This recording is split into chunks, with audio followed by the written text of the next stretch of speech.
दोस्तों, आप लोग कैसे हैं? सभी को गुड मॉर्निंग, नमस्कार, सत श्री अकाल। मेरे दोस्त, जैसा कि आज का हम लोग जो डिस्कशन करने वाले हैं, एक रिपोर्ट आई है सीईबीआर का, एक रिपोर्ट आई है यानी centre for economic and business research. ये रिपोर्ट में बताया जा रहा है कि भारत का जो इकोनॉमी होगा या भारत की जो हमारे जीडीपी होगी, सकल घरेलू उत्पाद जो होगा, ये सकल घरेलू उत्पाद 21वीं सदी की मैं बात कर रहा हूँ, 21वीं सदी के अंत तक भारत दुनिया का सबसे बड़ा शक्तिशाली राष्ट्र होगा यानी इकोनॉमी होगा। तो आज हम लोग इस एपिसोड में डिस्कस करने वाले हैं कि सीईबीआर का रिपोर्ट आखिर किस अनुमान के आधार पर भारत की इकोनॉमी को 21वीं सदी के अंत तक दुनिया का सबसे बड़ी शक्तिशाली बनाने की बात कर रही है। क्या पैरामीटर होंगे, अभी तक क्या भारत ने खोया, क्या पाया? क्योंकि पिछले एक लंबे 9-10 साल के इतिहासों को यदि देखें तो जिस तरह से सरकार अपनी कहीं न कहीं उनकी जो प्राप्ति हुई है या उन्होंने जो पाया है, वो चीज़ों को जिस तरह से उन्होंने दिखाने की कोशिश की है। तो आज ये सभी गतिविधियों के साथ आज एक रिपोर्ट पे चर्चा करेंगे, जो centre for economics and business research का रिपोर्ट आई है। इसमें बताया गया कि भारत 21वीं सदी का सबसे बड़ा या कह सकते हैं एक मजबूत इकोनॉमी के रूप में उभर के आएगा। तो अब देखा जाए तो centre for economic and business research ने हाल में जो ये रिपोर्ट जारी किया है, इसमें उन्होंने ऐसा कहा और उन्होंने ये भी स्पष्ट कर दिया कि विश्व में सबसे बड़ी आर्थिक महाशक्ति यदि कोई बनेगा तो वह एकमात्र भारत की ही चर्चा किया जा चुका है।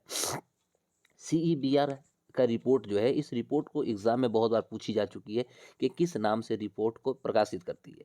तो इस रिपोर्ट का विश्व आर्थिक लीग टेबल रिपोर्ट के नाम से इसको प्रकाशित किया जाती है। फिर से ध्यान लेंगे तो सीईबीआर का जो रिपोर्ट है, इस रिपोर्ट का नाम है विश्व आर्थिक लीग टेबल रिपोर्ट, इंग्लिश हो जाएगा world economic league table report, इस नाम से ये प्रकाशित करती है।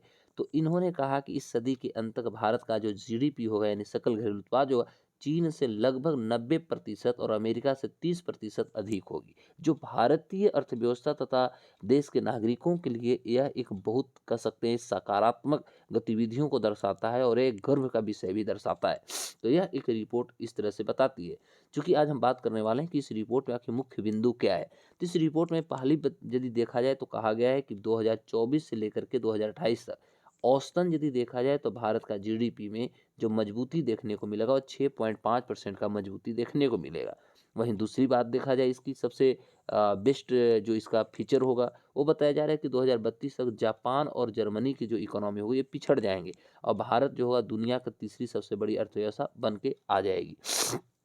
तो ये दो, यदि हम डेटा या कह सकते हैं दो इसके जो सबसे प्रमुख बिंदुओं की बात करें, तो 24 से 28 तक भारत की मजबूती वृद्धि दर लगभग 6.5% होगी। वहीं 32 तक जापान जर्मनी इतनी बड़ी जो इकोनॉमी होगा वो भारतीय इकोनॉमी से पिछड़ जाएंगे। तीसरी बात है कि 2080 के बाद यदि देखेंगे तो चाहे चीन हो या अमेरिका, ये दोनों को भारत पछाड़ते हुए विश्व की सबसे बड़ी अर्थव्यवस्था व महाशक्ति बनने का कार्य करेगा। चौथी बात होती है कि भारत ने 2022-23 में यदि देखते हैं तो लगभग 7.2% की मजबूती जीडीपी दर्ज किया है। वहीं बीत वर्ष अभी 2023-24 चल रही है, जो आज 30 दिसंबर हो गया है।